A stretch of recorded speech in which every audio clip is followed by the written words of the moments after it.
Alright, so question 15 is very much the same as question 14, so let's recreate what we had for question 14, which was that we had a for loop that did for I in range 10 to get 10 random numbers.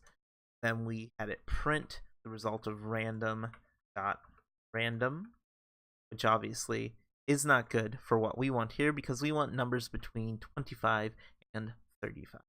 So instead of printing random.random, we're going to use a different function from random, which is randRange, which takes two arguments. It takes an argument of, if we go back up to what they have here, it takes an argument of what the lowest number you want is and what the highest number you want is. We want between 25 and 35, so let's print 10 random numbers between 25 and 35. Our two arguments to randRange. Run it. We get, as you can see, numbers between 25 and 35. Now the question is randRange inclusive? And you'll need to go to the actual documentation to figure that out. If you need a hint on how it works, it's actually look at the name here of range. So it's kind of returning a range, right?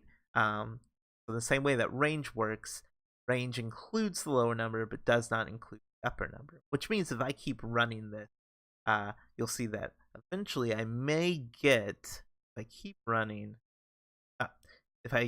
you'll see that I will get occasionally 25s. However, if I run, I can keep running this forever, and you can feel free to pause the video each time I click run to double check. You'll see that I will never, ever, ever get a 35. So if you want to make 35 inclusive in your randRange number generator here, make sure you make it up to 30.